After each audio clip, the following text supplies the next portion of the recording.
नमस्कार। जी मीडिया पर भारत भाग्य विधाता की इस मुहिम से जुड़ने के लिए आपका शुक्रिया।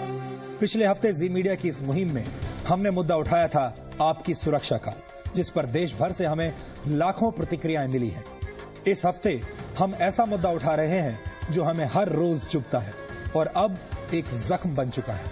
चाहे स्कूल कॉलेज में एडमिशन हो या फिर नौकरी या अस्पताल में इलाज, राशन कार्ड हो या पासपोर्ट, पुलिस स्टेशन हो या रेलवे स्टेशन। जी हां, आप सब समझ गए होंगे, हम बात कर रहे हैं भ्रष्टाचार की। आखिर ऐसा क्यों है कि अब लगने लगा है कि भारत को भ्रष्टाचार की आदत पड़ चुकी है और ये गंदी आदत अब आसानी से छूटेगी नहीं। भ्रष्टाचार की इस आदत में हम सब शामिल हैं, चाहे रिश्वत देकर या रिश्वत लेकर। हमें देश से इस बीमारी को मिटाना होगा। साल 2012 में ट्रांसपेरेंसी इंटरनेशनल नाम की संस्था की रिपोर्ट के मुताबिक भारत, जाम्बिया, सूरीनाम और यहां तक कि हमारे पड़ोसी श्रीलंका से भी ज्यादा भ्रष्ट है। आखिर इस समस्या का हल क्या है, ये जानने की कोशिश करेंगे इस हफ्ते की हमारी मुहिम में, जिसमें आज पेश है हमारा शो मुद्दा आपका। भ्रष्टाचार का मुद्दा उठा रहे हैं मेरे सहयोगी अमीश देवगन और आज हमारे खास मेहमान हैं सुब्रमण्यम स्वामी।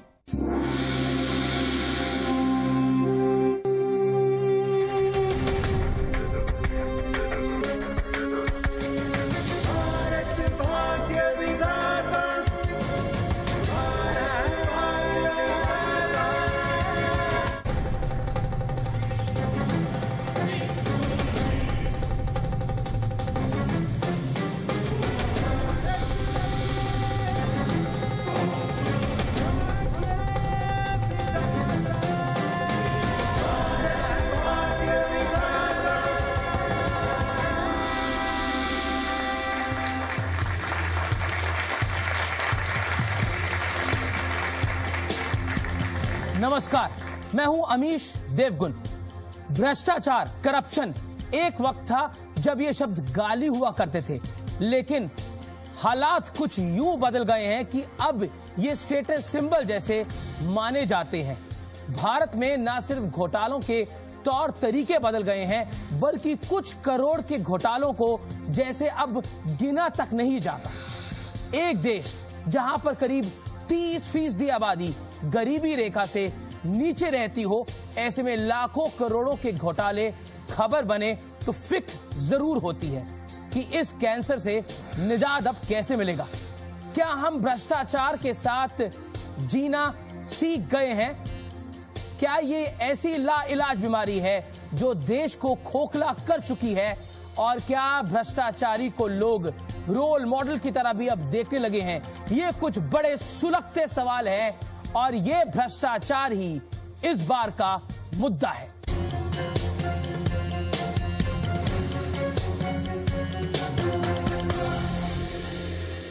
जब घोटालों की बात होती है तो करप्शन के खिलाफ आवाज बुलंद करने वालों के नाम सामने आते हैं। ऐसी ही एक शख्सियत आज हमारे साथ हैं, जिनका नाम शुमार होता है करप्शन के खिलाफ लड़ने वालों में। स्वागत कीजिए डॉक्टर सुब्रमण्यम स्वामी।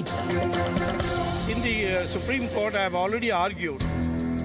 सुब्रमण्यम स्वामी भारत के उन चुनिंदा पॉलिटिशियंस में से एक हैं जिन्होंने ऊंची शिक्षा पाई।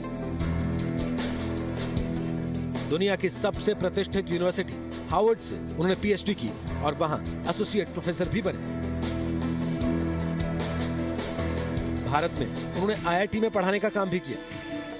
उन्हें 2 नोबेल पुरस्कार विजेताओं अमर्त्य सेन और साइमन कर्ट से सीखने का मौका मिला। उन्हें इस बात का श्रेय जाता है कि 2G के बारे में उन्होंने कई सवाल उठाए, जिससे बड़े घोटाले का पर्दाफाश हुआ।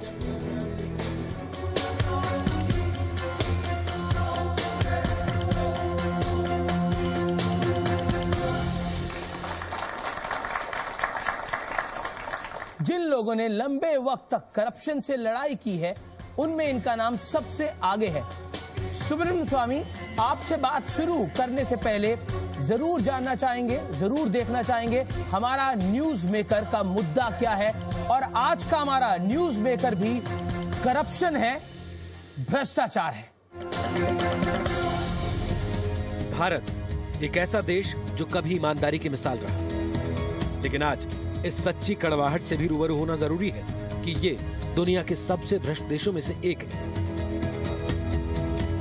छोटे छोटे कामों के लिए घूस, करोड़ों रुपए के घोटाले, ये वो सच है जिसे हम सब जानते हैं। लेकिन सवाल ये है कि ऐसा हो क्यों रहा है? क्या ये हमारा ढीला रवैया है, या फिर हम इन सब के इतने आदी हो चुके हैं कि बिना घूस के हम कोई काम नहीं करवा सकते? क्या भ्रष्टाचार कभी रुकेगा? क्या इस पर कभी रोक लग पाएगी? अगर ऐसा नहीं हो सकता तो क्या हम इसे कम करने तक की जहमत नहीं उठा सकते? जरा सोचिए।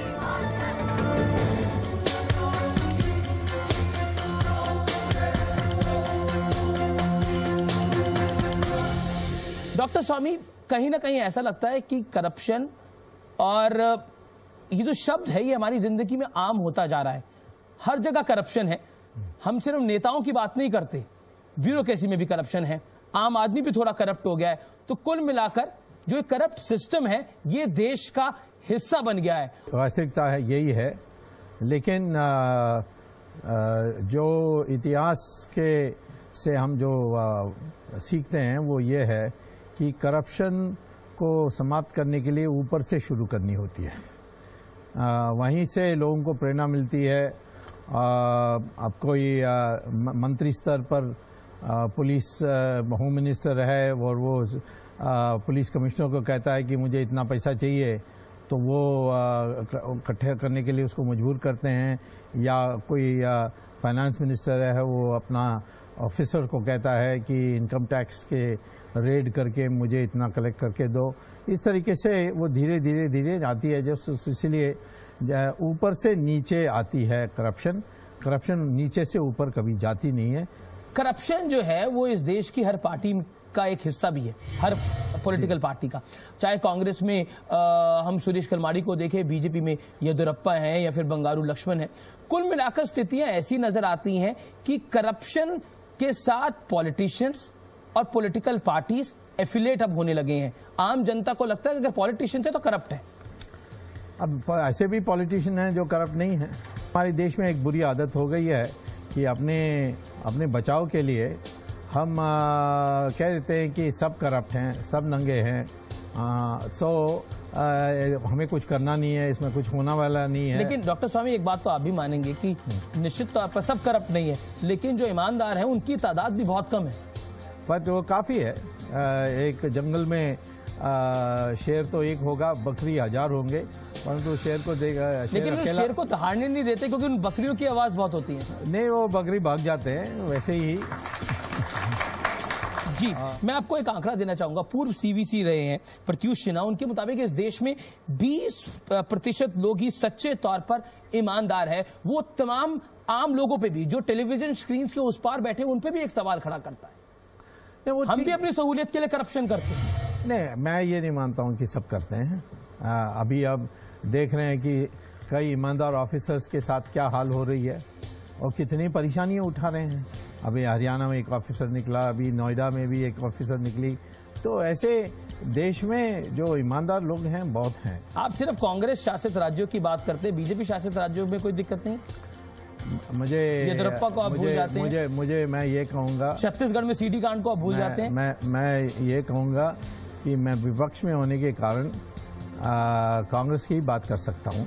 कांग्रेस का दायित्व है कि वो बीजेपी के बारे में बात करे, क्योंकि मुझे पता है कि कांग्रेस अपने बारे कभी नहीं बात करेगी। तो इसीलिए मुझे कांग्रेस का पोल खोलना है जी। और कांग्रेस बीजेपी का पोल खोले तो मैं तो रास्ते में नहीं खड़ा होऊंगा। मैंने कभी ये नहीं कहा कि कांग्रेस झूठ बोल रही है, फलाने ने ये किया, बीजेपी में ऐसा नहीं किया। जी, क्या आपको लगता है कि हमारे यहाँ करप्शन के अगेंस्ट कानून भी लचर है, रवैया भी लचर है? नहीं, कानून में कोई कमी नहीं है। आज की जो वर्तमान कानून है उसमें हम कर सकते हैं। आखिर में जब मैंने 2G का मामला उठाया तो सबने कहा कि कुछ कभी नहीं होगा, कोई मंत्री कभी पकड़ा नहीं जाएगा। लेकिन वो प्रक्रिया शुरू हुई, सारे लाइसेंसेस कैंसिल हो गए, 122 लाइसेंसेस कैंसिल हो गए एक साथ। और तो इसीलिए ये जो निराश फैलानी बात है जो आप कर रहे हैं, वही है सबसे बड़ा बीमारी हमारे देश में। 1970 में रेलवे टिकट कितनी बड़ी मुश्किल थी, करप्शन के बिना आपको नहीं मिलती। मैं आपको एक और एग्जांपल देता हूं कि रेलवे टिकट आज की डेट के अंदर भी अगर आपको कंफर्म करानी है बाई, क्योंकि वेटिंग बहुत ज्यादा मिलती है, हमारे साथ यहाँ ऑडियंस बैठी है, मैं इनके पास जाऊंगा, ये आम आदमी का मुद्दा है और ये जो हमारा प्रोग्राम है इसका नाम है भारत भाग्य विधाता और उसमें हम मुद्दा आपका आज डिस्कस कर रहे हैं। तो करप्शन हर स्तर पे है, आप ड्राइविंग लाइसेंस बनाने जाओ करप्शन है, आप रेलवे की टिकट खरीदो तब करप्शन है, अगर कंफर्म करानी है तो पैसे देने पड़ते हैं, नहीं तो आप किसी मेंबर ऑफ पार्लियामेंट की सिफारिश लाओ जो उसको कंफर्म करा के दे। आप तो कह रहे हो कंफर्म कराने में करप्शन है, वो तो कंप्यूटर में है। वो कैसा आप क्या होता है कि आज कई लोग बल्क में खरीद लेते हैं, उसके बाद आप वेटिंग लिस्ट नंबर 1 वो तो कंप्यूटर में तय होता है, वो तो आप मोबाइल से भी पता कर सकते हैं। मैं 70 की बात कर रहा हूँ, 1970 में, 1980 में, उस समय टिकट भी खरीदने के लिए आपको स्टेशन मास्टर को देना होता है। आज आपको स्टेशन मास्टर के पास जाना नहीं होता है, इस तरीके से था। आज डाउनलोड कर सकते हैं कई फॉर्म्स को, दफ्तर जाने की जरूरत ही नहीं है। तो ऐसे नए तरीके से करप्शन को कम किया जा सकता है, इसकी तो कोई बात ही नहीं करता है।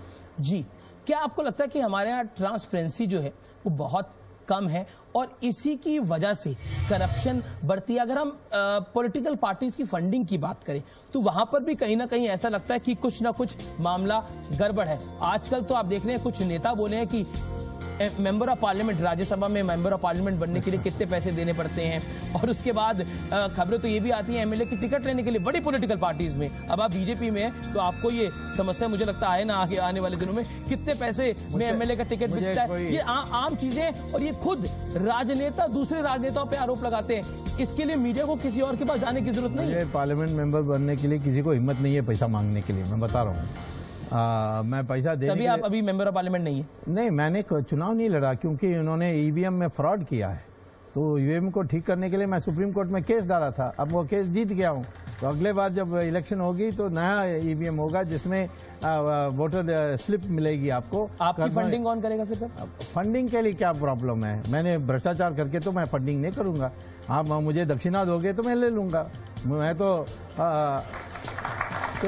ये हमारे देश में ये प्रथा है कि साधु सन्यासियों को लोग दक्षिणा देते हैं। जी, अगर मंदिर में मैं पब्लिक का सेवा करता हूँ तो लोग पैसा देंगे और उसका मैं अकाउंट रखूंगा, इससे ज्यादा क्या होना चाहिए? डॉक्टर स्वामी, मंदिर मस्जिद में भी अगर कोई दक्षिणा देता है तो उम्मीद करता है कि भगवान कुछ उनको फल देगा। वो सोच सकते हैं, वो उनको बाद में पता लगेगा। वैसे कोई मेरे नाम आपको दक्षिणा देगा, मैं 5 बार पार्लियामेंट जीता हूँ जी, आज तक किसी ने मेरे ऊपर भ्रष्टाचार का आरोप नहीं लगा सके। ये इतने बड़े बड़े लोगों के ऊपर मैं केस डालता हूँ, क्या उनको मेरे ऊपर नहीं केस डाल सकते हैं? लेकिन नहीं डाल सकते। जिनकी आप बात करें, कांग्रेस के लोग कहते हैं सुब्रमण्यम स्वामी ऐसे ही बोलते हैं, उनकी बातों में तथ्य नहीं होते। वो तो ऐसे ही कहेंगे, वो तो कांग्रेस वाले तो इतने डरे हुए हैं हमसे, हम तो कोर्ट में जाकर सिद्ध करते हैं और भी आगे करने वाले हैं। कितने लोगों के नाम पर केस चल रही है आज, किसी ने एक यहाँ तक डिफेमेशन केस भी डाली। चलिए डॉक्टर स्वामी, आपकी दक्षिणा पे हम सवाल नहीं खड़े कर रहे, हम उन लोगों की दक्षिणा पे सवाल खड़े कर रहे हैं जो खुले तौर पर लेते हैं। वो दक्षिणा नहीं है, वो है सौदा। मैं ये काम करूंगा, ये आप इतना मुझे पैसा देना है, ये दूसरी बात। उसके वो तो करप्शन है ही। तो ये सौदागिरी कम कैसे होगी? वो सौदागिरी करने के लिए तीन रास्ते हैं जी। तो पहला तो मैं ये कहूंगा कि ऐसे कदम उठानी चाहिए जिससे विवेक अधिकार जो ऑफिसर्स को होते हैं, उस विवेक अधिकार को जितना समाप्त कर सकते हैं उसको समाप्त करना है। जो उनको अपने मर्जी से हाँ कहना, अपने मर्जी से ना कहना, वो हटा दें, तब ये कम हो जाएगी। जैसे मैंने अभी बताया, कंप्यूटराइजेशन से हो सकता है। दूसरा, और कई चीज़ें ऐसे हैं, जैसे इनकम टैक्स मेरी राय में कम से कम आने वाले 10 साल के लिए पूर्ण रूप से पर्सनल इनकम टैक्स को अबॉलिश कर देना चाहिए। दूसरा, मैंने ये मेरी राय में लोगों को, कई बड़े लोगों को, छोटे लोग नहीं, बड़े लोगों को पकड़ कर उनको सजा मिलनी चाहिए। एक विश्वास जगाना है कि आप पकड़े जा सकते हैं। उसके लिए जो भी हैं, चंद लोग हो, कम लोग संख्या के लोग हैं, उन सबको इकट्ठा होकर के ये फैसला करनी चाहिए। और इस देश में ये हो गया कि जब हम किसी बड़े व्यक्ति पर निशाना करते हैं तो वो कहते हैं ऐसे ही बोल रहा है, ऐसे बोल रहा है। सारी आपके मीडिया भी उसी प्रकार से बोलती है। मैं कह रहा हूँ ना, मैं तो कहता हूँ कि ऐसी बातें हैं जो आप नहीं दिखाएंगे। छोटे किसी को मैं पकड़ लूंगा तो बहुत दिखाएंगे, परंतु किसी बड़े व्यक्ति को पकड़ूंगा तो आप डर जाते हैं। तो ये इसको पार करके लोगों को पकड़ने की एक प्रक्रिया शुरू होनी चाहिए। तीसरी बात है जो सांस्कृतिक बात है कि हमारे देश में जो भ्रष्टाचार की जो क्रेज हो गई है कि हाँ यही रास्ता है, वो इसीलिए हो गई कि पैसे के आधार पर समाज में प्रतिष्ठा मिलने लग गई है। ये हमारी पुरानी संस्कृति नहीं है। सनातन धर्म में होते थे जो साधु सन्यासी, उनके पास कोई संपत्ति नहीं थी, परंतु राजा भी आकर उनकी पाँव धोते थे। तो वो महात्मा गांधी हमारे देश के बड़े नेता बने, सबसे बड़ा नेता बने, परंतु वो लंगोटी पहन के घूमते थे। अमेरिका में किसी को समझ में नहीं आती थी ऐसे व्यक्ति के पीछे कैसा कोई लोग खड़े हो गए जो ठीक से भी कपड़ा नहीं पहनता है। तो इस प्रकार से एक संस्कृति हमारे देश में धीरे धीरे आने लग गई है कि पैसे के आधार पर ही सब कुछ होता है जी। वो संस्कृति को बदलना वो दीर्घकालीन का सवाल है। इसीलिए हमारे देश में एक पुनरुत्थान की आवश्यकता है, सांस्कृतिक पुनरुत्थान की आवश्यकता है। ये 3 रास्ते से हो सकते हैं। एक नजर डालते हैं भ्रष्टाचार के मुद्दे पर कुछ जाने माने लोग क्या राय रखते हैं। हमारे ग्रैंडफादर, हमारे ग्रेट ग्रैंडफादर की लड़ाई ब्रिटिशर्स से थी, वो जंग हम जीत चुके हैं। आज भारत ब्रिटिशर्स से आजाद है, करप्शन से नहीं। करप्शन की लड़ाई अभी भी जारी है और जीत अभी भी बाकी है। करप्शन आपको चारों ओर से घेरे हुए है और अगर आप काम करवाना चाहते हैं और करना चाहते हैं तो या तो उस हिस्से का आप हिस्सा बन जाइए या अपना काम मत करवाइए। यहाँ कदम कदम पर आम आदमी को भी करप्शन से झगड़ना होता है। ये बहुत ही गंदा है। मतलब इतना कीचड़ हो गया है कि उसे कोई नाम ही नहीं दे सकते। करप्शन डायनेमिक इंडिया ऐसा अगर कहें तो वही हो सकता है। कुछ भी हो सकता है यहाँ पैसों से, इतना करप्ट हम हो गए हैं। करप्शन हमारी जिंदगी का एक ऐसा हिस्सा हो गया है जो ना हटने वाला है। हर डिपार्टमेंट में करप्शन है। कोई भी अगर आप काम करवाने जाइए तो बगैर लिए दिए कोई काम होता नहीं है। मैं ये नहीं कहता कि पूरी नेशन करप्ट है या हर ऑफिसर करप्ट है या हर डिपार्टमेंट करप्ट है या हर पॉलिटिशियन करप्ट है, लेकिन मेजॉरिटी जो है वो करप्ट लोगों की है।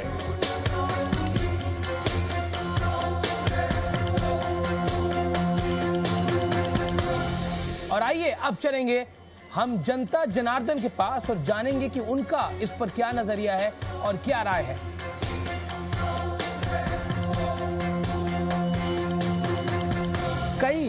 कई सारे लोग हैं हमारे साथ जो कि हाथ खड़ा कर रहे हैं और अपनी बात कहना चाहते हैं। चलिए, हमारे साथ कुछ युवा लोग भी हैं जो कुछ भ्रष्टाचार पर कहना चाहते हैं, क्योंकि इनका जीवन अब शुरू हो रहा है और ये लोग जो हैं वो उस दुनिया में कदम रख रहे हैं जहां पे भ्रष्टाचार का वाकई बहुत बड़ा बोलबाला है। बताइए।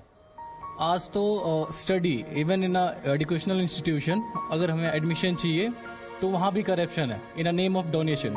तो इसके लिए हम क्या कर सकते हैं? एक क्षेत्र का या एक उदाहरण का मैं उपाय नहीं ढूंढूंगा। मैं कह रहा हूँ कि आज ऐसे क्षेत्र में जहाँ करप्शन हट सकती है वहाँ करने के लिए हमें प्रयास करनी चाहिए। दूसरा है, हमारे में जो ईमानदार लोग हैं उनको प्रोत्साहित करनी चाहिए कि भाई इकट्ठे होकर चंद बड़े लोगों को पकड़ कर अंदर करिए।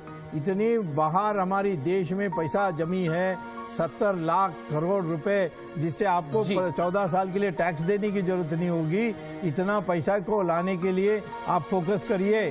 जो लोगों के पास नाम आ जाए उनको प्रोसिक्यूट करने के लिए प्रयास करिए। एक उत्साह पैदा करिए कि हमारे देश में करप्ट लोग पकड़े जा सकते हैं। ये नहीं निराशा फैलाओ, कुछ नहीं हो सकता, हम भी इसमें शामिल होंगे। चलिए, आप क्या कहना चाह रही हैं करप्शन के बारे में? ये बात होती है कि हमने केस डाला गवर्नमेंट में और कोई बंदा पॉवर्टी लाइन में और वो केस डाल रहा है तो उसकी कोई नहीं सुनता। मेनली उसे पैसा खिला दिया जाता है जिसके ऊपर केस डाला जाता है, उसके पास पैसा है तो वो केस वहीं बंद हो जाता है या पुलिस वाले भी साथ नहीं देते हैं। एक चीज मैं ऐड करूंगा कि पैसे से, पावर से, ताकत से रसूखदार बच जाते हैं, आम आदमी बच जाता है। ये सब धीरे धीरे कैसे हुई? जब हम 47 में आज़ाद हुए उसके बाद एक संस्कृति बनानी चाहिए कि राजनीति में जाना अच्छा है। जो जा सकते हैं उनको हम प्रोत्साहित करें, उनको हम प्रशंसा करें।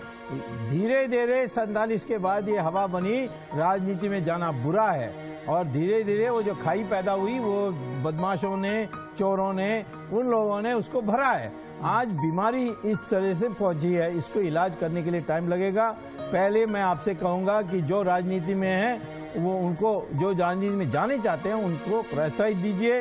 दूसरे देशों में बहुत पढ़े लिखे लोग राजनीति में आए हैं। आखिरी दौर है इस चर्चा का, और क्योंकि करप्शन जो है वो बहुत बड़ा मुद्दा है इस देश के अंदर, और अगर इस देश को तरक्की करनी है, इस देश में महंगाई कम होनी है, इस देश की अर्थव्यवस्था को अच्छा करना है, तो करप्शन को मिटाना होगा। लेकिन क्या ये संभव है?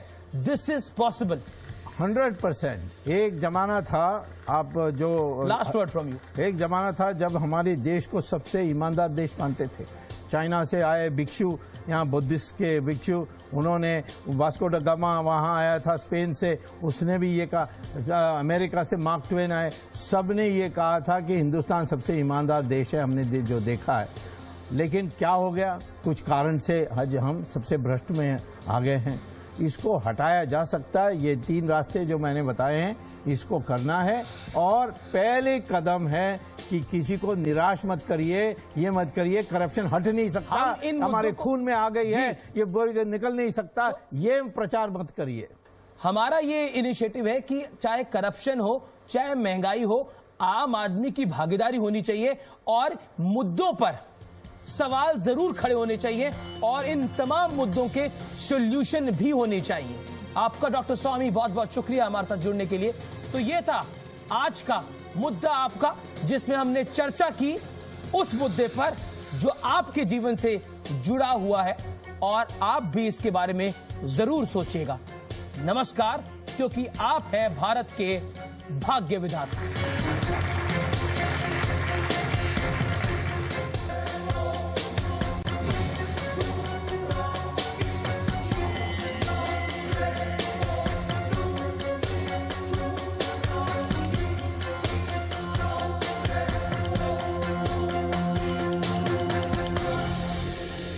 सुब्रमण्यम स्वामी का कहना है कि नेताओं और पार्टियों को दान यानी डोनेशन और घूस यानी रिश्वत में फर्क करना होगा, और शायद यही वजह है कि एक सर्वे के मुताबिक दुनिया भर में सबसे ज्यादा भ्रष्ट राजनीतिक पार्टियों को ही माना जाता है। कल भ्रष्टाचार के इसी मुद्दे को फिर से उठाएंगे अपने खास शो में, जिसका नाम है जरा हटके। इस शो में हमारे साथ होंगी कांग्रेस की तेज तर्रार नेता और पूर्व मंत्री रेणुका चौधरी, जिनसे खास मुलाकात करेंगे मेरे सहयोगी आशुतोष राणा। आप जी मीडिया की इस मुहिम से अगर जुड़ना चाहते हैं तो लॉग ऑन कीजिए znews.com पर। इसके साथ ही dnaindia.com पर भी आप लॉग ऑन कर सकते हैं। फिलहाल मुझे इजाजत दीजिए, नमस्कार।